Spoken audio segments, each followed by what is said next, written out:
E quando nós falamos deste amor leal, existe uma palavra hebraica que ela se pronuncia hesed. Essa palavra hesed no hebraico, ela tem algumas traduções. Ela é traduzida como bondade ou como misericórdia de Deus, mas a tradução mais aceita ou que tem mais concordância é o significado de amor da aliança ou amor leal de Deus, que é um amor constante pelo seu povo.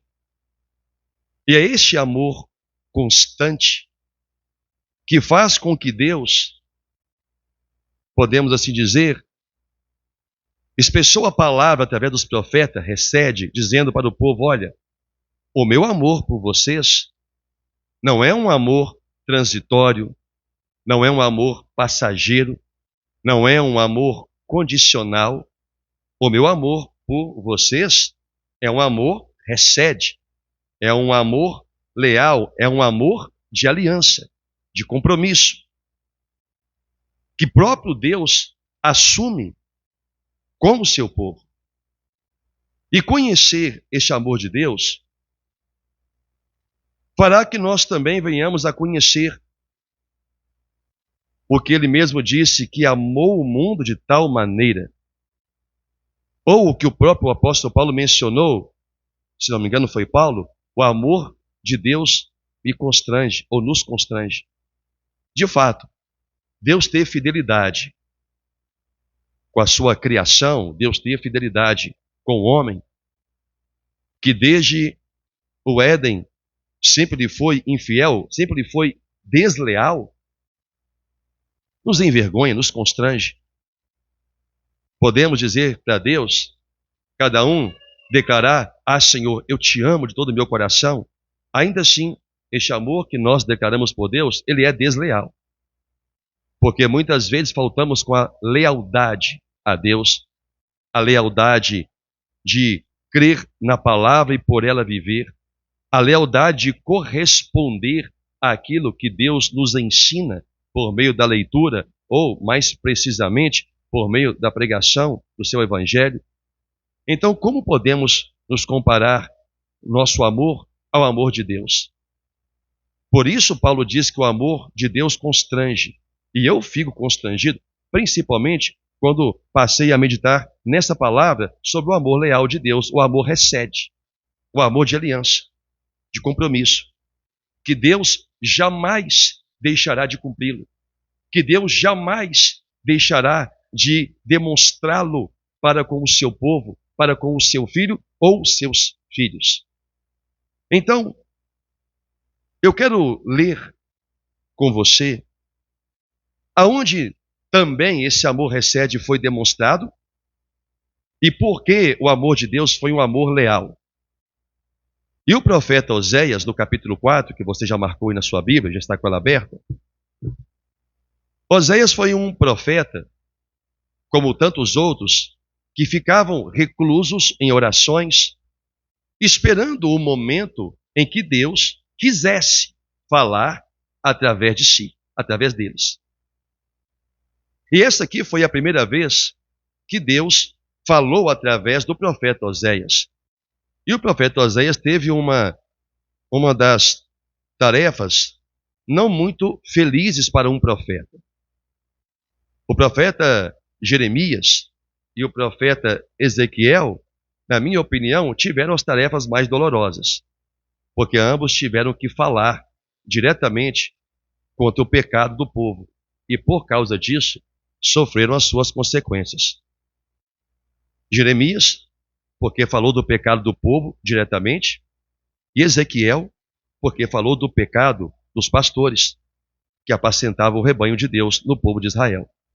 Foi o primeiro profeta que recebeu a ordem de Deus de falar não para o povo, mas de falar contra os pregadores. Foi o profeta Ezequiel. Tanto que Deus, para poder fazê-lo entender que a palavra tinha que ser falada, Deus, na minha perspectiva, teve que fazer um tratamento teológico rápido em Ezequiel, mostrando para ele as consequências que um atalaia tem de não advertir o povo do seu pecado. Então Deus disse: se o povo morrer no seu pecado e o atalaia se recusou a falar, eu vou requerer o sangue de uma só alma do atalaia. Depois que Deus falou tudo isto, foi que Deus deu a ordem: profetiza contra os pastores de Israel. Naquele momento, Ezequiel já estava pronto, porque entendeu que ele era o atalaia e que tinha que falar, independentemente das consequências da ordem. Depois foi Jeremias, e aqui chegamos em Oséias. Só que quando Oséias recebeu a profecia, quando Deus falou através dele, Deus já não estava mais aqui falando do pecado do sacerdote ou do pecado do povo. Deus estava aqui para poder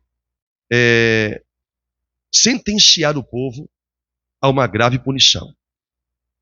Mas antes de falarmos sobre isto, Deus, ele questionou, ele disse o que o estava irritando, o que fez com que ele entrasse em contenda com o povo.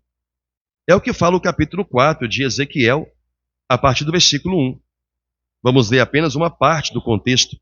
Diz assim: ouvi a palavra do Senhor, vós, filhos de Israel, porque o Senhor tem uma contenda com os habitantes da terra. Nela não há verdade, nem amor, nem conhecimento de Deus. O que prevalece no coração dos homens é perjurar, mentir, matar, furtar, adulterar, e há arrombamentos e homicídios sobre homicídios. Por isso a terra está de luto, e todo o que mora nela desfalece. Com os animais do campo e com as aves do céu, e até os peixes do mar perecem. Todavia, ninguém contenda, ninguém repreenda, porque o teu povo é como os sacerdotes aos quais acusa. Por isso tropeçarás de dia, e o profeta contigo tropeçará de noite, e destruirei a tua mãe. O meu povo está sendo destruído, porque lhe falta o conhecimento. Porque tu, sacerdote, rejeitaste o conhecimento, também eu te rejeitarei, para que não sejas sacerdote diante de mim. Visto que te esqueceste da lei do teu Deus, também eu me esquecerei de teus filhos. Quanto mais estes se multiplicaram, tanto mais contra mim pecaram. Eu mudarei a sua honra em vergonha. Alimentam-se do pecado do meu povo, e da maldade dele tem desejo ardente. Diga graças a Deus. Até aqui, por enquanto, no momento, é a minha leitura. O Senhor fala com Oséias que ele tem uma contenda com o homem, com os habitantes da terra. Ora, para Deus contender com alguém, é porque Deus está vendo este alguém como um inimigo, como alguém que se tornou seu adversário, simbolicamente falando, porque Deus não tem oponentes. Então, o Senhor tem uma contenda. Qual é a reclamação de Deus? Na terra não havia mais amor, na terra não havia mais bondade, na terra não havia mais o conhecimento de Deus no coração do povo. Quando Deus olhou o que o homem se tornou por não conhecê-lo, Deus descreveu algumas obras malignas que os homens estavam cometendo. Estavam perjurando, mentindo, estavam furtando, adulterando, arrombando casas, estavam cometendo homicídios. O homem se tornou insaciável na maldade do pecado. E as pessoas passaram a ver suas obras não como obras graves, porque quando não se tem o conhecimento de Deus sobre o que é santo, sobre o que é justo, todas as obras dos homens são justas aos seus próprios olhos, ou retas aos seus próprios olhos, mas não aos olhos do Senhor. Só que aqui Deus está falando especificamente para o povo de Israel. E no meio do povo, na vida do povo, deixou de ter o conhecimento sobre a vontade do Senhor. E a culpa disto era dos sacerdotes, que passaram a desprezar a palavra de Deus, passaram a desprezar o conhecimento. Então, a maldade passou a tomar conta e prevalecer nos seus corações, como diz o versículo 2. E é assim, os sacerdotes, também traduzido por pastores no nosso tempo, rejeitam o conhecimento da palavra do Senhor e fazem do povo um curral de suas vontades e pretensões.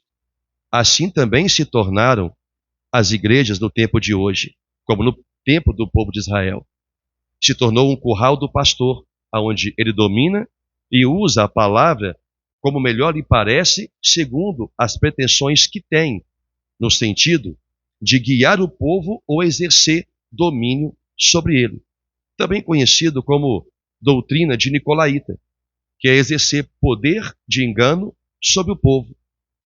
Então, Deus olhou para o que estava acontecendo e viu o quanto a maldade já estava no coração do seu povo e o quanto os sacerdotes se beneficiavam disso, o quanto os pastores se beneficiavam disto. O versículo 8 ele diz que os sacerdotes se alimentam do pecado do povo e têm prazer em vê-los na ignorância, porque a falta de conhecimento sobre qualquer coisa, e principalmente a falta de conhecimento sobre Deus, caracteriza vida de pessoas ignorantes, pessoas sem conhecimento. E assim, Deus se levantou o profeta Oséias e disse: olha, Oséias, fala para eles o motivo da minha contenda, o motivo da minha insatisfação e o porquê eu vou fazer o que eu prometi que farei contra eles. No versículo 1, no capítulo 1, eu quis ler primeiro qual era a contenda de Deus, o que Deus estava falando, mas é no capítulo 1 que Deus chama Oséias para falar coisas muito sérias e eu vou ter que explicar quase que versículo por versículo.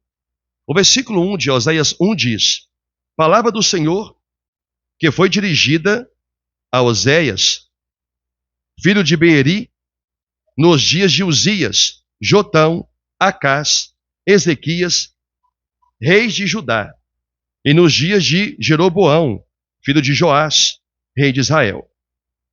Quando pela primeira vez falou o Senhor por intermédio de Oséias, então é a primeira vez.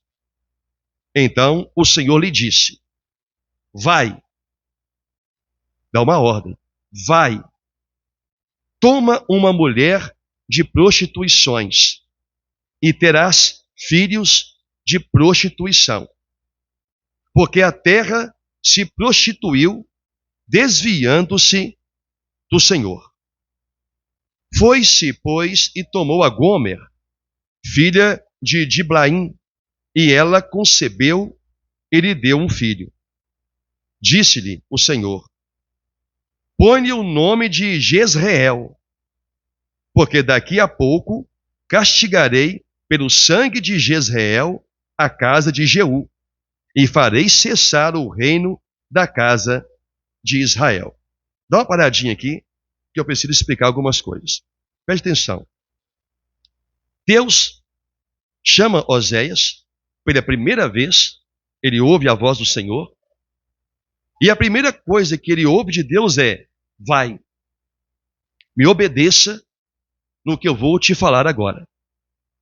Ele recebe uma ordem que, para alguém que ama o Senhor e que teme a Deus, soa como uma ordem contraditória a uma vida santa, reta, justa. Ele diz: eu quero que você vá e tome por esposa, por mulher, uma prostituta.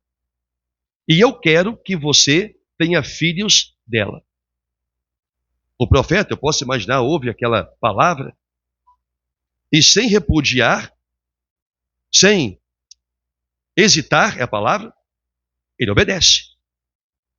Ele vai, procura uma mulher, qualquer uma, porque Deus não especificou quem, só falou da sua qualificação, tem que ser uma mulher de prostituição. E eu quero que você tenha filhos com ela. Então ele encontra uma mulher chamada Gomer e tem um filho com ela. E Deus diz, porque eu quero uma mulher de prostituições, Ezequiel, porque é assim que eu estou vendo o povo. O meu povo está se prostituindo. O meu povo me abandonou. O meu povo deixou a minha aliança e passou a se relacionar com outros deuses e com uma outra forma de viver que não foi a forma que eu estabeleci para eles. Que não foi o que eu ensinei, não foi o que os meus antigos profetas, o que a minha palavra ordenou. Então Deus começou a ver na prática do povo de Israel uma prática de uma pessoa que está se prostituindo. Tem uma aliança com Deus, mas foi se relacionar com outras coisas e outros deuses que haviam no mundo. E ele então gera um filho deste relacionamento. Esse filho se chama Jezreel, uma criança nascida como um presságio de Deus. Qual era o presságio de Deus? Mostrar para o povo, através desse filho, ele seria uma testemunha, um sinal de que Deus iria destruir todo o governo que existia sobre Israel. O texto diz, no versículo 4, põe o nome de Jezreel, porque daqui a pouco eu vou castigar esse povo. Eu vou castigar no sangue de Jezreel e farei cessar o reino da casa de Israel. Então esta criança, ela estava ali para representar o presságio de Deus. A presença daquela criança no meio do povo de Israel significava que Deus iria extinguir o reinado sobre Israel. E Deus assim o fez. Porque o povo deixou. Porque o povo deixou de ter o conhecimento. O povo abriu mão do conhecimento de Deus. O texto diz, porque não existe mais conhecimento de Deus. Não existe mais amor, não existe mais verdade, não há mais temor, não há mais respeito, não há mais honra. O que cada um está fazendo agora é perjurar, é mentir, é enganar, é prostituir, é adulterar, é roubar, é assassinar, é cometer homicídio.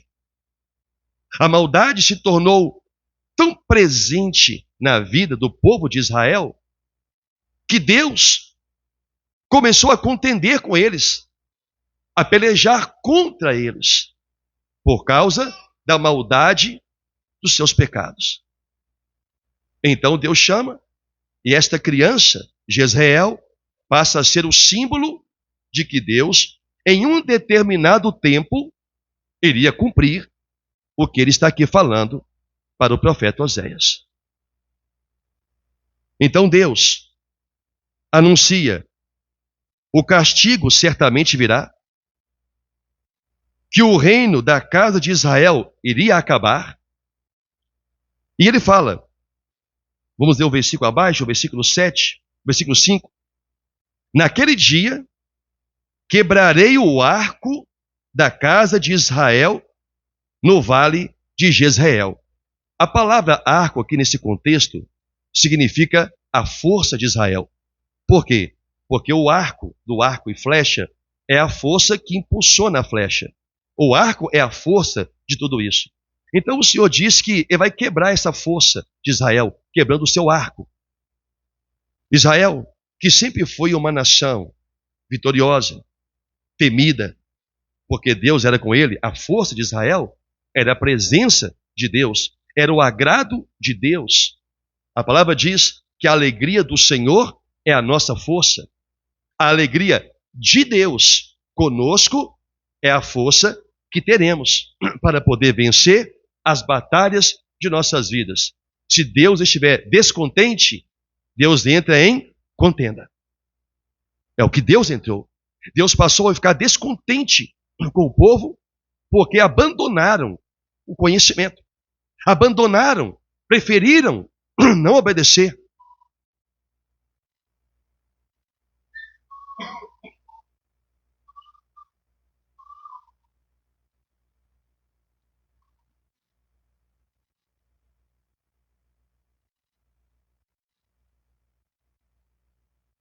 Porque no meio do povo havia sacerdotes, havia pregadores. Mas esses pregadores deixaram de pregar a verdade para poder exercer domínio sobre o povo, como diz o versículo 8 de Ezequiel 4. Eles se alimentavam do pecado do povo. E não é um retrato muito diferente do tempo de hoje, aonde líderes, pastores, ainda se alimentam do pecado do povo. E qual é o pecado do povo? O desconhecimento da verdade sobre Deus. Porque quanto mais desconhecedores da palavra, mais as suas obras vão se multiplicar e com ela se multiplica o pecado contra Deus. Pela falta do conhecimento. Então, Deus promete quebrar a força de Israel. Versículo 6 diz: tomou ela a conceber e deu à luz uma filha. Disse o Senhor a Oséias: põe-lhe o nome de desfavorecida, porque eu não mais tornarei a favorecer a casa de Israel para lhe perdoar. Que coisa grave acontece aqui agora. Deus não favoreceria mais a casa de Israel e nem perdoaria os seus pecados. Então nasce uma segunda criança. E Deus dá a ela, manda colocar nele o nome. Oséias, o nome da sua filha vai ser desfavorecida. Imagina o profeta, como qualquer pai que tem amor pelos seus filhos. E Deus disse: o nome que você vai dar para sua filha é desfavorecida. O profeta, posso imaginar, a minha filha não vai receber o favor de Deus? Não, porque ela está representando o que Deus iria fazer com o povo. Eu não mais favorecerei Israel para perdoar os seus pecados. Lembro que a nenhuma outra nação, a nenhum outro povo, Deus favoreceu com a dádiva do perdão. Com a dádiva de perdoar as iniquidades. Apenas o povo de Israel recebia esse favor de Deus, de se arrependerem de seus pecados e Deus lhes perdoar. Deus também estava tirando esta bondade, essa dádiva do meio do povo, porque eles decidiram não querer mais ouvi-lo, não querer mais buscar o conhecimento. Estavam satisfeitos com aquilo que os sacerdotes no tempo de Oséias estavam oferecendo. Mas cá entre nós, o povo já tinha uma maturidade suficiente para saber que o que era ensinado pelos sacerdotes do seu tempo não condiziam com a palavra do Senhor que eles sempre ouviram desde que nasceram. Igualmente no tempo de hoje. É indesculpável para qualquer pessoa seguir uma falsa doutrina, porque ela sabe o que é a verdade. Ela só não tem prazer nela, porque a verdade de Deus exige mudança, exige abandono de pecado e de erros. Então, há ensinos que são levados hoje para dentro de muitas congregações e que são ensinos que a palavra do Senhor não sustenta como prioridade e muitos deles não sustenta como verdadeira. Mas o que as pessoas também mais gostam hoje não é de ouvir ensinos da palavra, não é de ouvir a voz do Senhor, porque, como já disse em outras pregações, a voz do Senhor nem sempre é doce de se ouvir quando ela ressoa com o ar de vai e dize contra o meu povo. Não é uma palavra boa de se ouvir. E as pessoas também no tempo de hoje, os seus ouvidos não estão aptos para poder ouvir a voz de Deus. Estão aptas para poder ouvir a pregação do pastor. mas não para ouvir a voz de Deus. E a quem Deus culpou pelo desconhecimento do povo? O sacerdote que rejeitou. Observa que eles tinham a palavra, eles tinham a verdade, eles tinham o conhecimento de Deus. Só que Deus falou que eles rejeitaram o conhecimento. Eles rejeitaram o ensino. Porque eles viram que o que eles estavam ensinando para as suas igrejas, no tempo de hoje, os beneficiava. Havia um interesse sórdido por trás daquela pregação. Ou é para cativar as pessoas da igreja, o que Jesus Cristo nunca fez, foi bajular ninguém. Pelo contrário, ele foi confrontar os seus discípulos quando outros começaram a abandoná-los, e ele disse: e aí, vocês também não querem ir embora, não? E Pedro disse: para onde iremos, se só o Senhor tem as palavras da vida eterna? Jesus nunca bajulou ninguém. Mas hoje, mensagens de bajulação para o povo, e principalmente quando há membros da congregação que possuem recursos financeiros para saciar os anseios daquele pastor ou daquela congregação. Então, eles fecham os olhos para a palavra, ensinam o povo as balelas que não condiz com a Bíblia, o povo se torna ignorante, e o que esse povo não percebe é que eles incitam a Deus a entrar em contenda com eles. E Oséias disse: porque na terra não existe mais verdade, não existe mais amor, não existe mais conhecimento de Deus.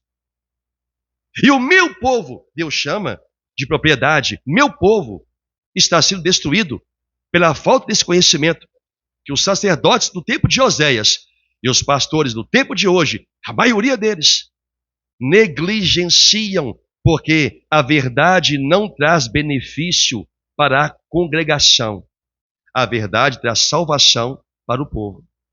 Mas para a igreja não traz benefício no quesito material, mas traz benefício no quesito espiritual. E é justamente esse requisito, ou esse quesito, é que os sacerdotes do tempo de Oséias não queriam abrir mão. Estavam se alimentando do pecado do povo. Eles viam que o povo estava vivendo em desacordo com a Bíblia. Porque eles sabiam que o que estava sendo pregado, embora extraído das Escrituras, mas não estavam pregando com verdade. Como Paulo disse, o qual não é outro evangelho, senão que há alguns que querem perverter o evangelho de Cristo. E quando Paulo mencionou isso, a igreja dos Gálatas, Paulo estava surpreso. Como que vocês passaram tão depressa para um outro evangelho? É como se Paulo falasse assim, na verdade ele falou assim: eu acabei de ensinar para vocês a verdade, eu acabei de doutrinar vocês, foi só eu sair daí por um tempo e vocês estão seguindo uma outra doutrina?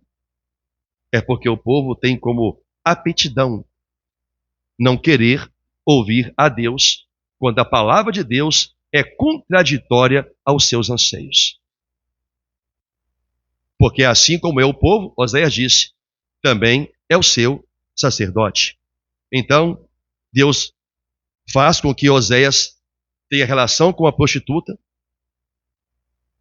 e tenha uma filha, a qual Deus diz: eu vou desfavorecer Israel de toda a bondade, de perdão que outrora eu lhes concedi.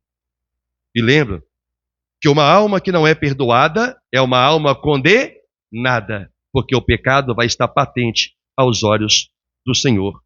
Porém, Deus promete salvar, no meio desse povo rebelde, sem conhecimento, maligno, porque se tornaram assim. Deus promete salvar uma tribo, a tribo de Judá.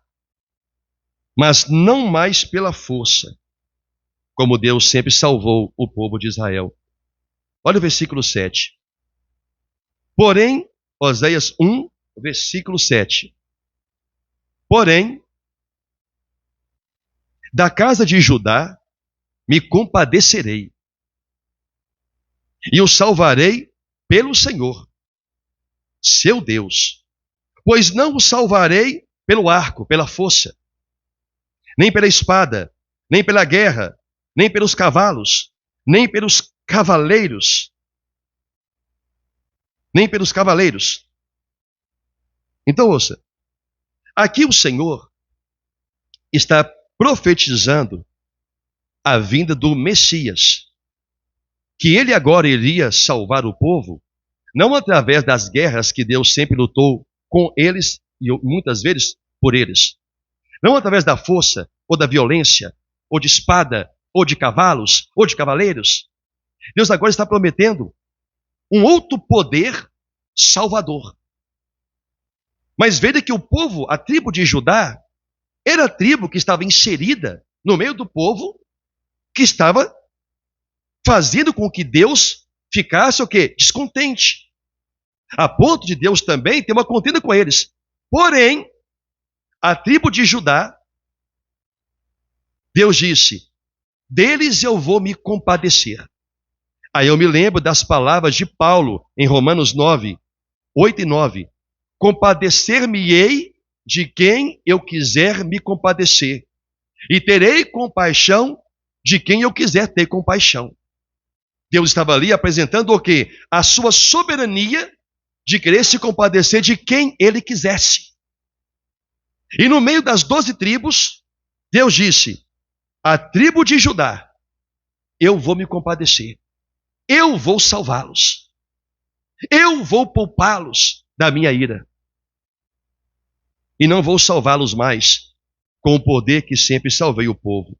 E aqui, ele profetiza que aquele que viria e reinaria sobre o povo seria aquele chamado Jesus, conhecido também em Apocalipse 5, o leão da tribo de Judá.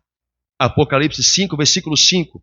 Todavia, um dos anciãos me disse, não chores, eis que o leão da tribo de Judá, a raiz de Davi, venceu para abrir o livro e os seus 7 selos. Então aqui, Deus estava prometendo uma descendência contínua que foi prometida outrora a Davi, que foi prometida outrora a Abraão, a Isaac e a Jacó, e Deus não iria deixar de cumprir a promessa. Então, por sua graça, por sua eleição incondicional, Deus escolheu a tribo de Judá para poupá-los de tudo aquilo que ele estava profetizando através de Oséias. Então, Oséias profetiza o nascimento de um outro menino.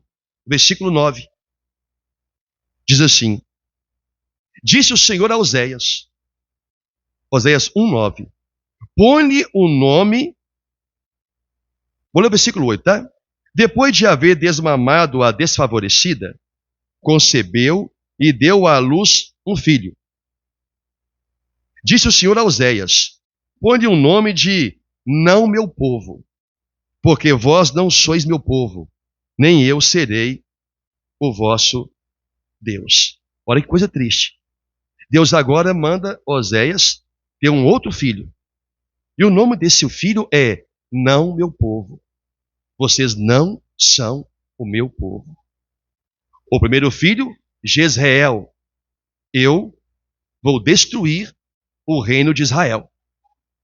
O segundo, uma filha, a desfavorecida. Não mais perdoarei os seus pecados. E o terceiro, quando nasce, é o presságio de Deus dizendo, vocês não são mais o meu povo. Deus mostra toda a sua indignação, toda a sua contenda, que só depois do capítulo 4, Oséias revela qual é. Porque vocês abandonaram a Deus. Não existe mais conhecimento de Deus na vida de vocês. Vocês rejeitaram o conhecimento. Então não era a falta dele. Era rejeitar. É não querer viver aquilo. É não querer crer naquilo que os profetas falavam. Assim como no tempo de hoje, eu já estou fazendo a aplicação. Também rejeitam a palavra. Rejeitam o conhecimento. Cada um, hoje, principalmente dentro de igrejas bíblicas, sabe qual é a vontade de Deus, porque a vontade do Senhor, ela é manifestada em cada pregação. Ela é ensinada em cada pregação. Quando alguém decide não vivê-la, é rejeição ao conhecimento de Deus. O que Deus faz? Entre contenda. Não vou mais favorecer com o meu perdão. Porque vocês estão vivendo não desconhecedores da minha vontade, que uma coisa é a ignorância. Outra coisa é ter a ciência do que é errado e você querer continuar fazendo. Isso não tem a ver com fraqueza. Porque Deus sabe distinguir um ato que a pessoa quer de uma fraqueza que ela tem. E o povo aqui estava simplesmente enfraquecido. E a fraqueza do povo é o desconhecimento que ele tem sobre Deus. Essa é a única fraqueza que um cristão tem. É ele desconhecer a palavra do seu Deus.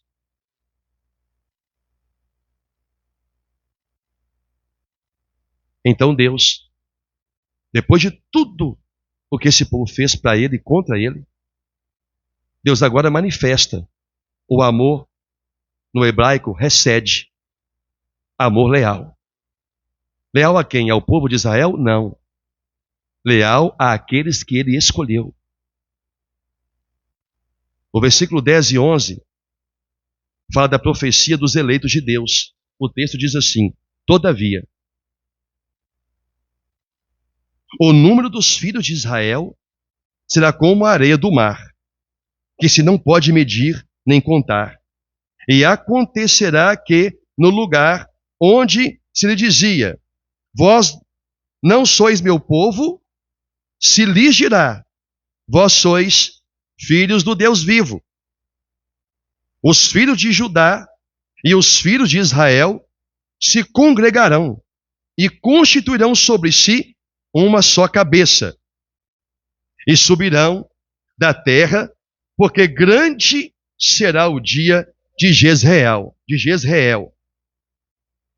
Chamai o vosso irmão, meu povo, e a vossa irmã, favor. Amém? Então vamos ver o que Deus está fazendo aqui agora. Aqui Deus está apresentando, mostrando a profecia dos seus eleitos. Quando ele disse no versículo 10, que Israel será como a areia do mar, que se não pode medir, nem contar. E acontecerá que no lugar onde se lhe dizia, vós não sois meu povo, se lhe dirá, vós sois povo de Deus. O apóstolo Paulo, na carta aos Romanos, no capítulo 9, ele traz à tona a menção sobre esta palavra. No versículo 25 e 26 de Romanos, Paulo falou assim, assim como também dizem Oséias, chamarei povo meu o que não era meu povo, e amada a que não era amada. E no lugar em que se vos disse, vós não sois meu povo, ali mesmo serão chamados filhos do Deus vivo. Paulo estava ali defendendo, de certa forma, ou Deus, através de Paulo, mostrando a sua soberania quanto à eleição.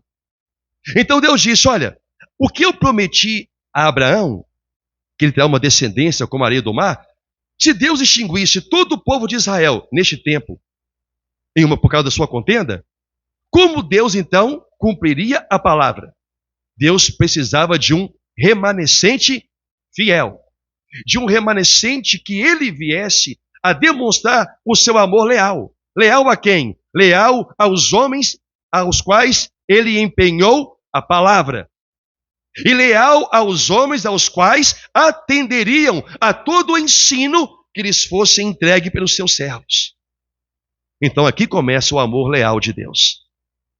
E a primeira coisa que Deus faz, através de Paulo, é invocar a profecia de Oséias em Romanos 9, mostrando que Deus tem misericórdia de quem quer. E Paulo diz, nós somos desse remanescente, porque no contexto do versículo 27 ao 28, Paulo fala, mas quanto especificamente a Israel, porque aí Paulo agora mudou a nação. Primeiro ele fala dos gentios, mostrando que nós somos esses que a profecia de Oséias já declarava. Aquele que não é meu povo, agora vai ser chamado, ou serão chamados de filhos do Deus vivo. Entende isso? Porque a palavra diz que Deus nos deu o poder de sermos feitos seus filhos. Este amor leal é demonstrado para este povo, aos eleitos. Aqui declarado em Romanos 9, 25 e 26. Porém, Deus faz algo ainda, olhando para Cristo, ainda profetizando sobre Cristo. Deus compra, ou Oséias compra para Deus, por sua ordem, uma mulher que era amada, mas que era uma mulher adúltera. No capítulo 3, no versículo 1 ao 5 de Oséias, o texto diz assim: Disse-me o Senhor, vai outra vez, ama uma mulher, amada de seu amigo e adúltera. Não é adultera. E adúltera, ela já é adúltera. Como o Senhor ama os filhos de Israel. Olha o paralelo que Deus está trazendo. Eu quero que você, Oséias, ame uma mulher adúltera. Eu quero que você a escolha. Tem que ser uma mulher de um amigo seu. Ela tem que ser adúltera. Você vai amá-la. Porque este é o meu sinal de como eu também amo Israel, que contra mim adulterou. Como o Senhor ama os filhos de Israel. Embora eles, olha aqui, olhem para outros deuses e amem bolos de passas. Comprai-a, pois, para mim, por 15 peças de prata e 1 homer e meio de cevada. Ele disse, tu esperarás por mim por muitos dias. Não te prostituirás, nem serás de outro homem. Assim também eu esperarei por ti. Versículo 4. Porque os filhos de Israel ficarão por muitos dias sem um rei, sem príncipe, sem sacrifício, sem coluna, sem estola sacerdotal ou ídolos do lar. Depois, tomarão os filhos de Israel e buscarão ao Senhor seu Deus e a Davi, seu rei. E nos últimos dias, tremendo, se aproximarão do Senhor e de sua bondade. E de sua bondade, do seu amor leal. Assim, o Senhor também nos comprou. Deus ordena que ele vá e que ele compre essa mulher para Deus. Entende o que está acontecendo aqui? Essa mulher pertencia a um outro homem. Só que ela era uma mulher adúltera. Deus pega ela como um exemplo do que o povo está fazendo com Deus, com ele próprio. O povo estava adulterando, seguindo outros deuses, preferindo mais as suas festas, seus lazeres, aqui expressado, bolos de passas, do que ouvir e servir a Deus. Então Deus disse, eu quero que você compre essa mulher para mim. E Deus estipulou o valor dela. Compre ela, e quando você a comprar, você vai dizer para ela, você vai me esperar. E eu vou esperar por você. Porque durante muitos dias, Israel não terá sacerdote, não terá rei, não terá sacrifício. Israel não terá absolutamente nada, até que eu levante um outro governo. Quando nós olhamos para o Evangelho, o Novo Testamento, em 1 Coríntios 6, 20, Paulo escreveu, porque fostes comprados por preço. Agora, pois, glorificai a Deus no vosso corpo. Da mesma forma que Deus comprou aquela mulher, para mostrar para Israel que Deus faria deles a sua noiva. Mas eles tinham que esperá-lo. Da mesma forma, Deus nos comprou no sangue de Cristo.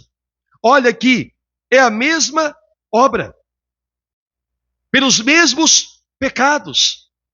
O adultério espiritual, o adultério moral contra Deus. Não é adultério de homem e mulher, não. É o adultério contra Deus.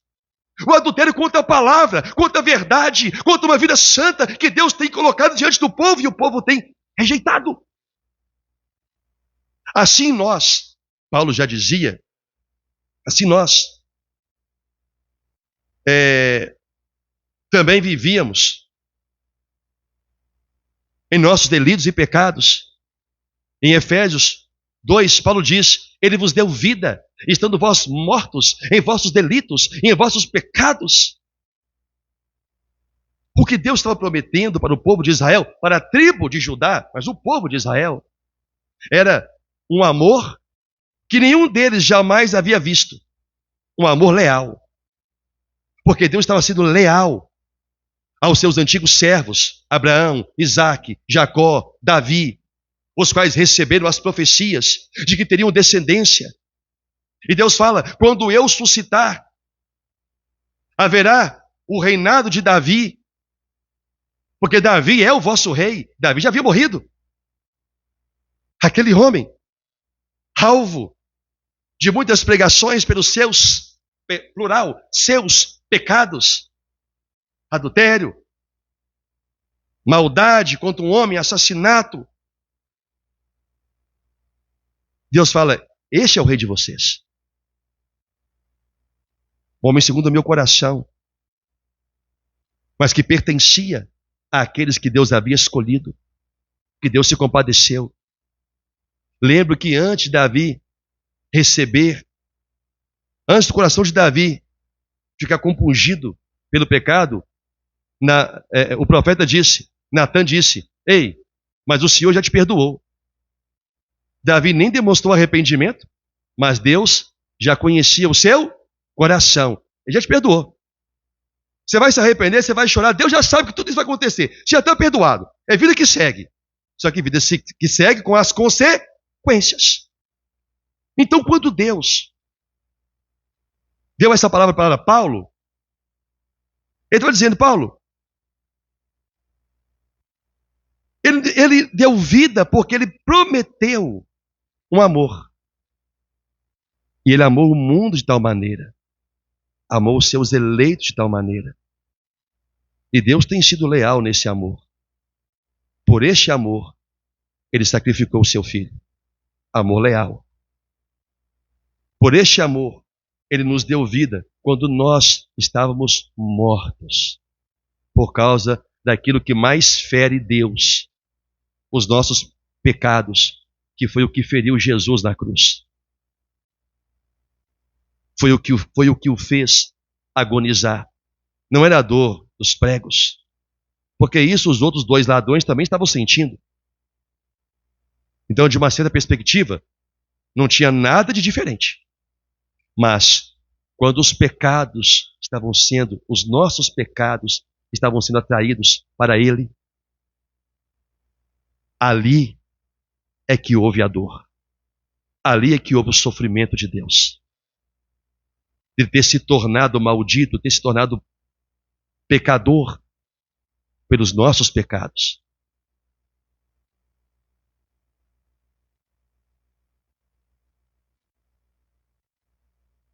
Deus, então, vou continuar lendo, fazer a leitura de Efésios 2. Ele vos deu vida, estando vós mortos nos vossos delitos e pecados, nos quais andastes outrora, segundo o curso deste mundo, prostituindo, segundo o príncipe da potestade do ar, prostituindo, adulterando contra Deus, do espírito que agora atua nos filhos da desobediência. Versículo 3 de Efésios 2. Entre os quais também todos nós andamos outrora, segundo as inclinações da nossa carne, adulterando contra Deus, fazendo a vontade da carne e dos pensamentos, adulterando contra Deus.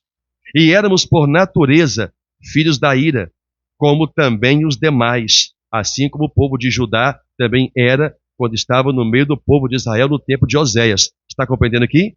Nós éramos como os demais, mas Deus usou de misericórdia conosco, porque já éramos eleitos do Senhor, para que Ele usasse de compaixão.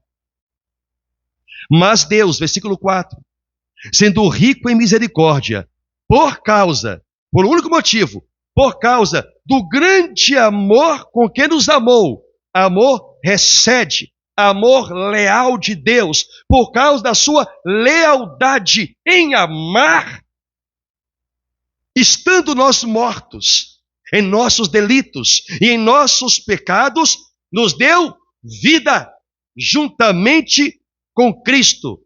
Pela graça sois salvos. Amém, igreja? Salvos.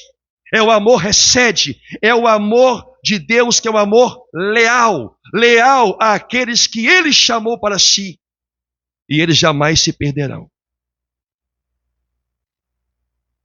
Assim como a tribo de Judá estava incluído em toda aquela prostituição espiritual, adultério contra Deus, no sentido de adorar e cultuar em outros deuses, de cultivarem um outro tipo de vida, que não a vida que Deus oferecia. Então Deus diz: eu vou compadecer da casa de Judá, e vou salvá-los não mais por força, não mais por guerra. Deus agora estava prometendo salvar através do seu Filho, pela graça, pelo poder regenerador do Espírito Santo. E esse é o poder. É por isso que quando Jesus Cristo veio, o povo ainda estava esperando que o libertador, que o Messias, viesse a empenhar uma guerra contra Roma. Eles esperavam que o Cristo iria estabelecer o trono de Davi guerreando. Eles não conheciam ou não quiseram dar ouvido à profecia, que não é mais através de guerras e lutas e espada que Deus libertaria, mas sim através de um poder muito maior e incomparável, que é o poder do seu Filho. Comprando agora os escravos do pecado, como comprou a mulher adúltera para Deus, e disse: você vai me esperar. Assim também o Senhor nos comprou pelo sangue de Cristo e fala: você agora vai me esperar, até que eu volte, até que eu venha. É a mesma coisa, irmãos. É a mesma coisa. O problema é que muitos não estão esperando pelo noivo mais. Ele está demorando demais. É assim com virgens, nécias, imprudentes.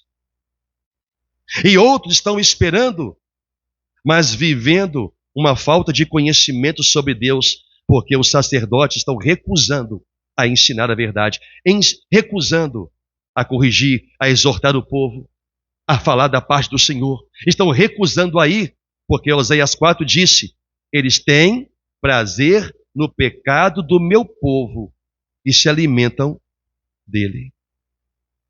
O alimento aqui é aquilo que o povo faz na igreja ou traz para a igreja, através de mensagens, pregações, como campanhas, correntes, pau, pedra, fita. Vem buscar óleo, vem buscar água, vem buscar sabonete, mas traga o seu sacrifício. É disso que Oséias está falando. Eles adulteram contra Deus, adulteram a palavra e menosprezam a graça do Redentor. E Deus, o que Deus espera? O que Deus esperava deste povo? A tribo de Judá é o mesmo que espera da sua igreja, que seus eleitos tenham uma conversão sincera. Capítulo 5 de Oséias. O capítulo 5 de Oséias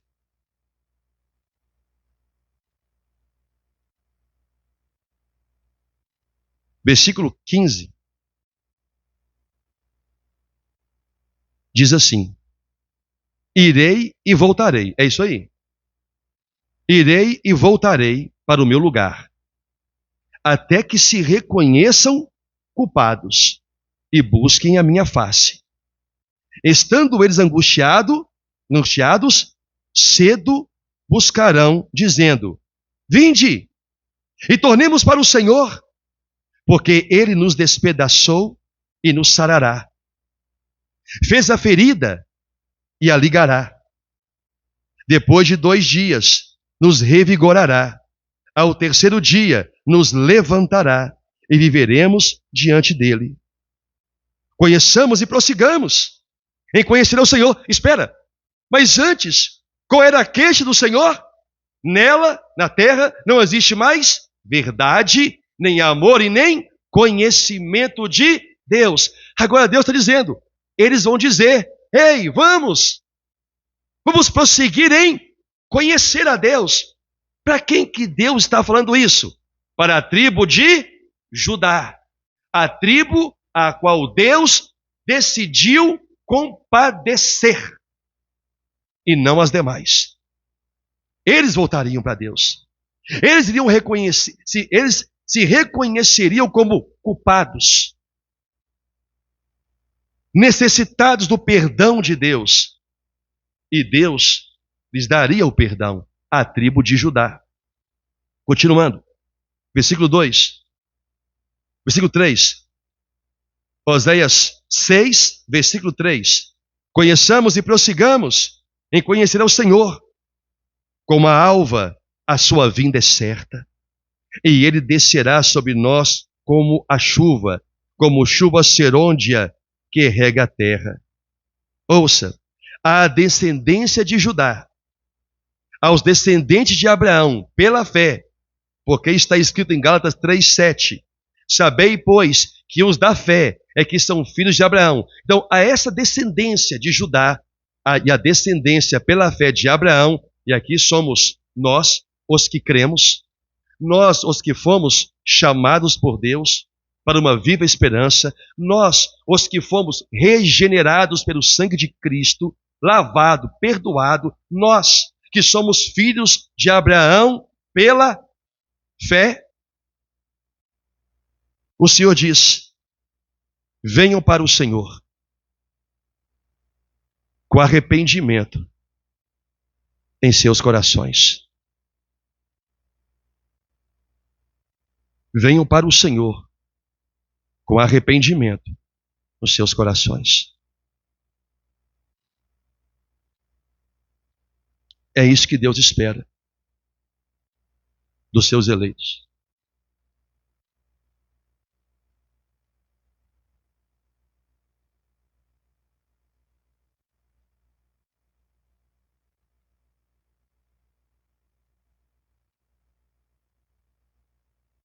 E assim o Senhor nos comprou pelo sangue de Cristo,